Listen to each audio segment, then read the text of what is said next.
4 cot theta is equal to 3, then sin theta minus cos theta by sin theta plus cos theta. Find the value కనుక్కోమన్నారు. ఇక్కడ ఏమి ఇచ్చారంటే 4 it's given 4 cot theta is equal to 3, cot theta is equal to ఇలా ఉన్నదాన్ని మనకి 3 ఇక్కడ డినామినేటర్లో వస్తుంది. Okay, ఇది అర్థమైంది. ఇక్కడ ఇచ్చిన దాన్ని సైన్ తీటా ఉంది కదా, దాన్ని 1 minus cos theta by sine తీటాగా మనం రీరైట్ చేసుకోవాలి. తర్వాత కాస్ తీటా బై ఇక్కడ సైన్ తీటాని డినామినేటర్లో రాసుకోవాలి. Okay, cos theta by sine theta అంటే మనకి ఏంటిది 1 minus cot theta by 1 plus cot తీటానే కదా.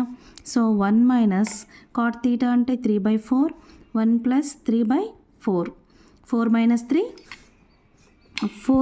3 ఏమవుతుంది 1/4. ఇక్కడ 4 ప్లస్ 3 7, ఈ 4 ఏమవుతుంది క్యాన్సిల్ అవుతుంది. అంటే 4 మైనస్ 3/4, 4 ప్లస్ 3/4 ఇది క్యాన్సిల్ అవుతే 1/7.